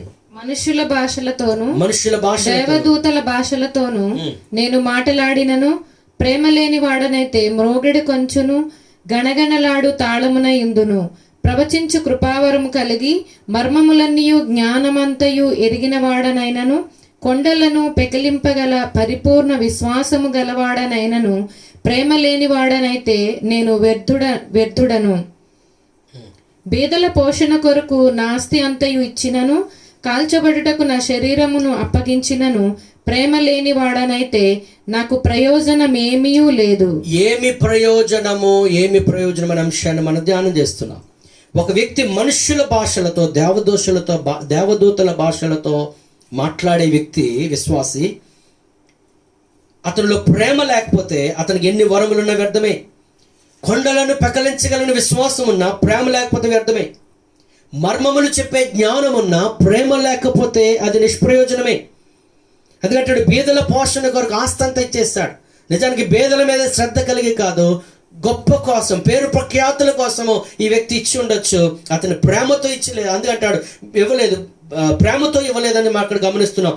బీదల పోషణ కొరకు నా ఆస్తి అంతా ఇచ్చేసిన, కాల్చబట్టుకు నా శరీరం అప్పగించిన ప్రేమ లేని వాడనైతే వ్యర్థం, నిష్ప్రయోజనం. పిల్లలు ఎంత విశ్వాసం ఉన్నా, ఎంత ఆత్మవరములున్నా, చక్కగా ప్రార్థన చేయగలిగిన, చక్కగా పాటలు పాడగలిగిన, లేదా వాక్యాన్ని ప్రకటించగలిగిన స్థితిలో ఉన్న ప్రేమ లేకపోతే అదంత నిష్ప్రయోజనం. పిల్లలు ఈరోజు అనేక మంది ప్రేమ లేని వారుగా ఉంటూ ఉన్నారు. హృదయములలో పగ, హృదయములలో ద్వేషం, హృదయములలో ఇతరుల మీద చెడు స్వభావం హృదయాల్లో ఉంచుకుంటూ ఉన్నారు. కానీ దేవుని పిల్లరా, మనము ప్రేమ కలిగిన వారముగా ఉండాలి. మొదటిగా నీ కుటుంబమును నీవు ప్రేమించాలి, నీ భార్యను నీవు ప్రేమించాలి, నీ భర్తను నీవు ప్రేమించాలి, నీ పిల్లలను నీవు ప్రేమించాలి, వృద్ధాప్యములో ఉన్న నీ తల్లిదండ్రులను నీవు ప్రేమించాలి. చాలా కుటుంబములలో ప్రేమ కనబడటం లేదు పిల్లరా. ఆత్మీయమైన పలకరింపులు కనబడటం లేదు. మనుషుల మధ్య పగలు ఎక్కువైపోతూ ఉన్నాయి. అంటే దేవుని ఎరిగిన పిల్లల కుటుంబాల్లో ప్రేమ ఉండాలి. ప్రేమతో మాట్లాడడం నేర్చుకోవాలి, ప్రేమతో పలకరించడం నేర్చుకోవాలి, ప్రేమ కలిగి క్షమించడం నేర్చుకోవాలి.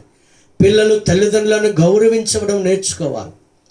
అలాగే వృద్ధాప్యములో ఉన్న తల్లిదండ్రుల యొక్క బాగోగులు చూడడం నేర్చుకోవాలి. ఎందుకంటే వృద్ధుని గద్దించవద్దని దేవుని యొక్క వాక్యం మనం చదువుతున్నాం. అంచేత ప్రతి ఒక్కరిని కూడా మనం మొదటిగా నీ కుటుంబమును ప్రేమించాలి. చాలామంది సొంత కుటుంబమును ప్రేమించరు, అనేక మందిని ప్రేమిస్తూ ఉంటారు. కనిపెడారు. మొదటిగా నీ కుటుంబముని ఎడల నీ ప్రేమను కనపరచాలి. అలాగే యోహాను రాసిన మొదటి 14:20 చదువుతున్నాము, ఎవడైనాను నేను దేవుని ప్రేమించున్నానని చెప్పి తన సహోదరుని ద్వేషించిన అతడు అబద్ధికుడగును. తాను చూచిన తన సహోదరుని చూడండి, తాను చూచిన తన సహోదరుని ప్రేమించని వాడు తాను చూడని దేవుని ప్రేమించలేడు. పిల్లారా, ఇక్కడ అంటున్నాడు, నీ సహోదరుని నీవు ప్రేమించాలి, ద్వేషించవద్దు. ఎవరి మీద ద్వేషము పెట్టుకోకూడదు. మనం నీ సహోదరుని ఎదురుగా నీ సహోదరుని ప్రేమించుకుని నేను దేవుణ్ణి ప్రేమిస్తానని చెప్తే అంచేత నీ కుటుంబము నీవు ప్రేమించు, సంఘంలోని సహోదర సహోదరుని ప్రేమించాలి అని దేవునికి వాక్యం చెప్తుంది.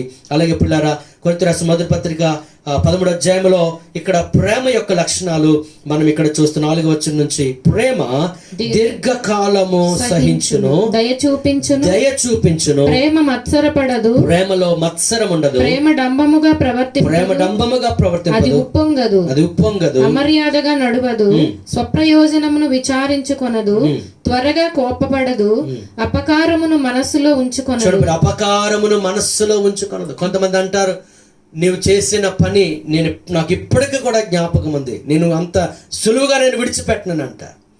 కాదు పిల్లలు, దేవుని పిల్లలు మనకి ఎవరైనా అపకారం చేసినట్లయితే అపకారాన్ని మనసులో ఉంచుకొనకూడదు. అది ప్రేమ. దుర్నీతి విషయమై సంతోషపడక సత్యమునందు సంతోషించును, అన్నిటికీ తాలుకొనును, అన్నిటినీ నమ్మును, అన్నిటినీ నిరీక్షించును, అన్నిటినీ ఓర్చును, ప్రేమ శాశ్వత కాలముండును. హల్లెలూయా. పిల్లరా, ఇటువంటి ప్రేమ మనలో ఉంటుందా? ప్రేమ శాశ్వత కాలం ఉండేది ప్రేమ. 13వ వచనం అంటాడు, విశ్వాసము, నిరీక్షణ, ప్రేమ, ఈ 3 నిలుస్తాయి, కానీ వీటిలో శ్రేష్టమైనది ప్రేమ. ప్రేమ యొక్క గొప్ప లక్షణాలు: 1 శాశ్వతం ఉండేది ప్రేమ, 2 అది శ్రేష్టమైనది ప్రేమ. అంచేత నీకు ఎంత విశ్వాసం ఉన్నా, నువ్వెంత ఆత్మీయ వరములు కలిగి ఉన్నా, చక్కగా పాడగలిగిన వాడివైనా, లేదా నువ్వేదేదో గొప్ప కార్యాలు చేయవాడివైనా, నీ హృదయంలో ప్రేమ లేకపోతే అదంతా కూడా నిష్ప్రయోజనమే. ప్రియులారా, మరి ప్రేమ కలిగి ప్రవర్తిస్తున్నామా? నీ కుటుంబంలో ఉన్న వారందరినీ నువ్వు ప్రేమించగలుగుతున్నావా? నీకు కీడు చేసిన వారిని నువ్వు క్షమించగలుగుతున్నావా? ఈరోజు మనల్ని పరిశీలన చేసుకునవలసిన వారం అంటున్నాం. వరములు కలిగిన ప్రేమ లేకపోతే అదంతా నిష్ప్రయోజనం. ఆఖరిగా 4వ మాట మనం చదువుకుందాము. 4వ మాట అపొస్తలుల కార్యములు 28వ అధ్యాయం 26వ వచనాన్ని ఒకసారి మనం చదువుకుందాం. అపొస్తలుల కార్యములు 28వ అధ్యాయము 26వ వచనాన్ని మనం చదువుకుందాం. అపొస్తలుల కార్యములు, మీరు వినుట మట్టుకు విందురు గాని గ్రహింపనే గ్రహింపరు, చూచుట మట్టుకు చూతురు గాని కాననే కానరని ఈ ప్రజల యొద్దకు వెళ్ళి చెప్పుము. అక్కడ అంటున్నాడు, మీరు వినుట మట్టుకు విందురు గాని గ్రహించరు, లేదా పాటించరు.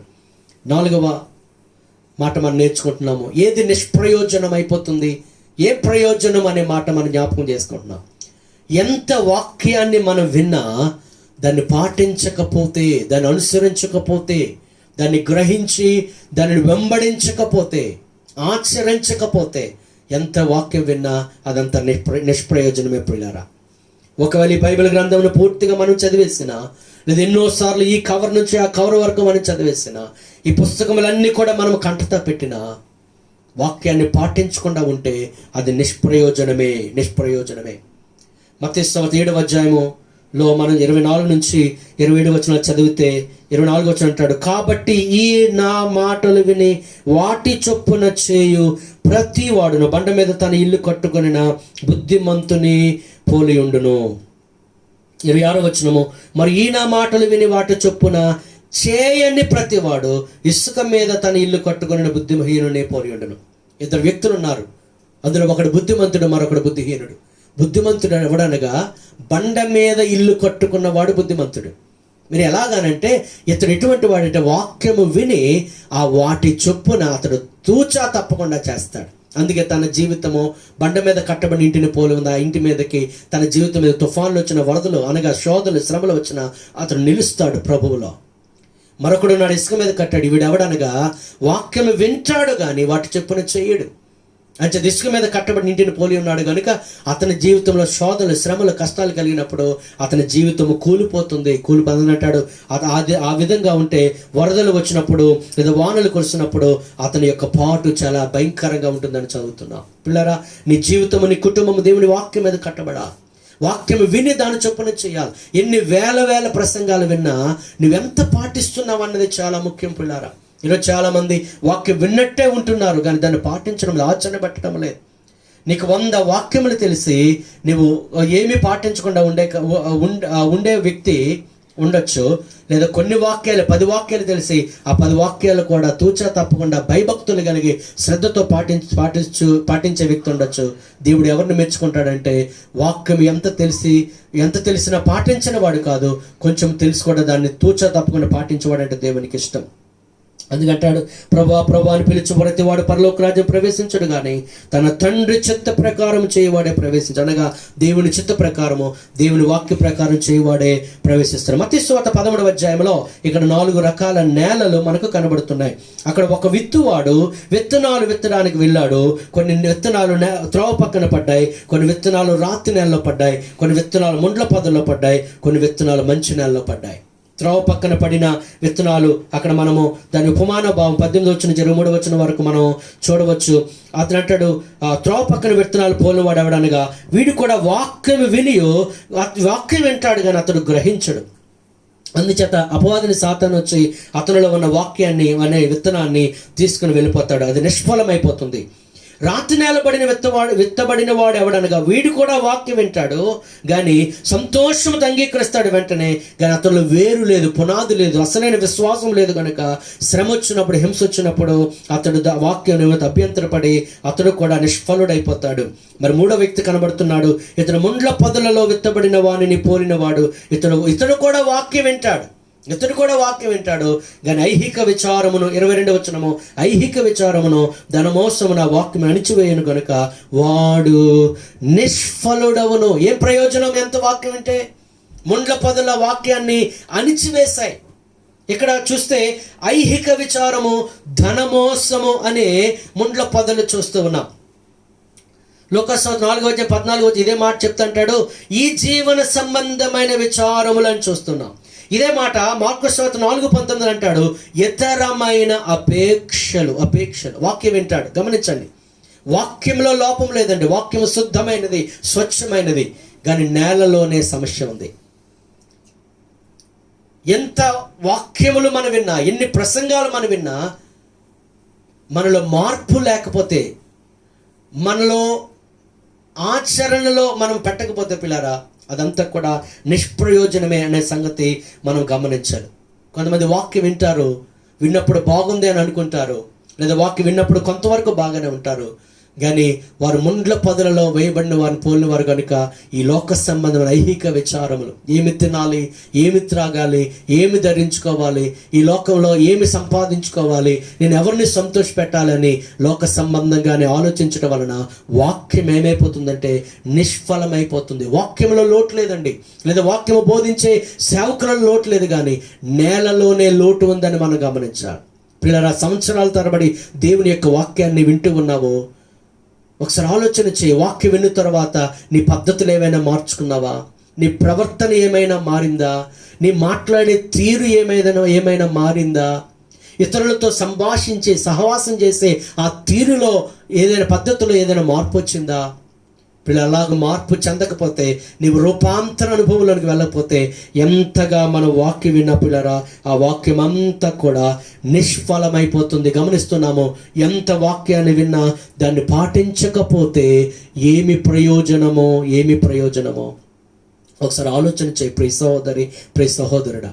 ఒకసారి ఆలోచన చేయి. ప్రభువు నమ్మిన తర్వాత, ప్రభువు నమ్మక ముందు ఎలాగున్నావు, ప్రభువుని నమ్మిన తర్వాత ఎలాగున్నావంటే చాలా వ్యత్యాసం కనబడాలి. ఒకవేళ ఏమీ వ్యత్యాసం కనబడకుండా ప్రభువు నమ్మక ముందు ఎలాగున్నావో ప్రభువుని నమ్మిన తర్వాత కూడా అలాగే ఉంటే దానివల్ల దేవునికి సంతోషము కాదు. ప్రతి ఆదివారము గుడికి వెళ్ళిపోవడము కాదు, లేదా ఉదయము సాయంత్రము దేవుని యొక్క వాక్యాన్ని చదవడం కాదు. ఇవన్నీ అవసరమే, కానీ ఎంతగా నీ వాక్యాన్ని చదివినా నీ యొక్క హృదయంలో మార్పు లేకపోతే అది నిష్ప్రయోజనమే. అందుకంటాడు, వినుట మట్టుకు వింటారు కానీ దాన్ని గ్రహించరు. గ్రహిస్తున్నావా దేవుని యొక్క వాక్యము? దేవుని యొక్క వాక్యము దైవ సేవకుడు భారంతో ప్రకటించినప్పుడు నీ పాపాలు ఒప్పుకుంటున్నావా? నీ పాప జీవితానికి స్వస్తి చెప్తున్నావా? పరిశుద్ధమైన జీవితాన్ని జీవిస్తూ ఉన్నావా? నీ దురలవాట్లను ప్రక్కన పెట్టి మంచి జీవితాన్ని జీవిస్తున్నావా? లేకపోతే పిల్లరా, ఎన్ని సంవత్సరాల తరబడి దేవుని యొక్క మందిరానికి వచ్చిన నిష్ప్రయోజనం.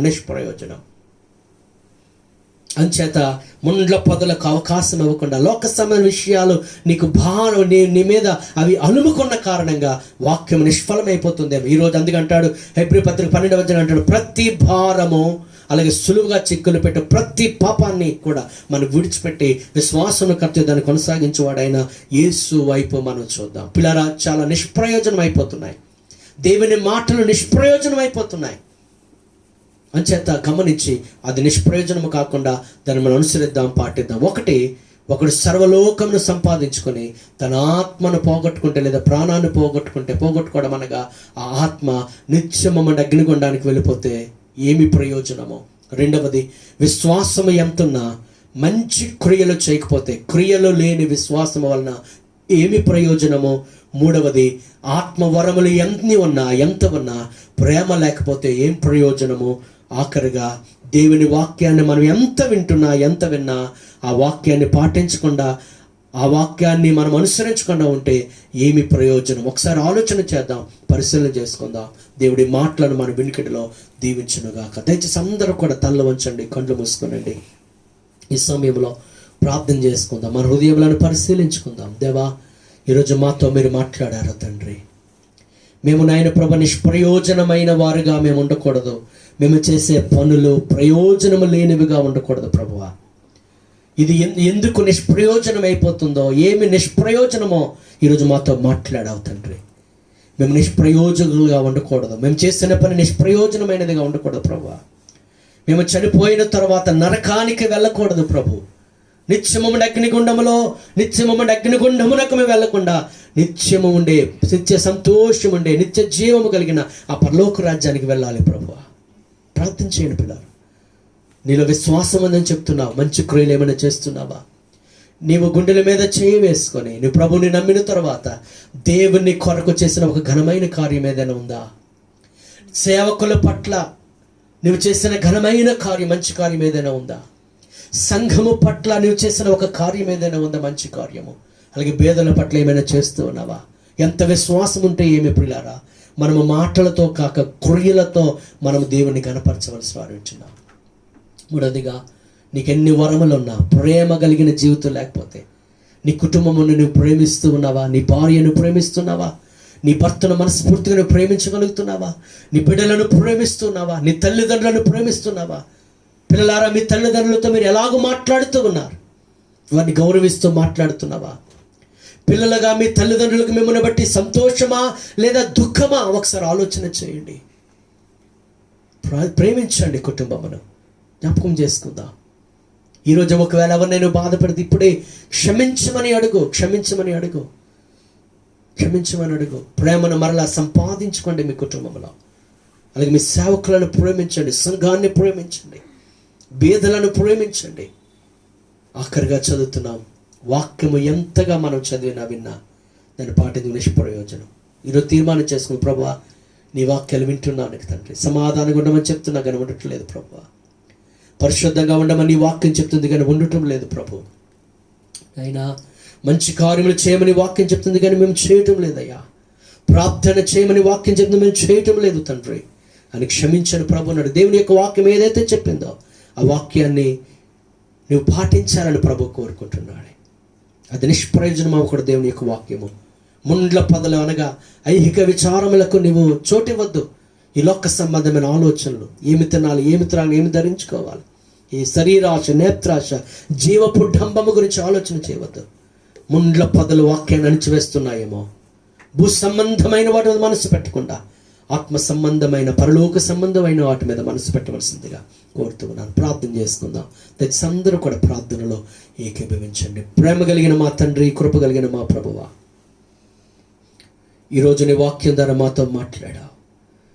ఏం ప్రయోజనం అనే అంశము ద్వారా మమ్మల్ని దర్శించారు తండ్రి.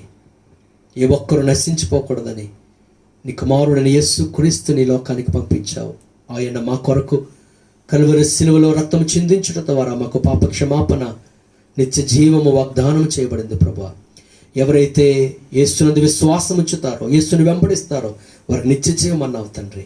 ఈ వాక్యం విన్న నేను ఎవరు కానీ, వారి కుటుంబంలో కానీ, బంధువుల్లో కానీ యేసుని ఇంకా రక్షకునిగా ప్రభుగా అంగీకరించకుండా ఉంటే వారు అంగీకరించినట్లు మీరు కృప చూపండి తండ్రి. వారికి నిత్య జీవమును దయచేయమని కోరుకుంటూ ఉన్నాం.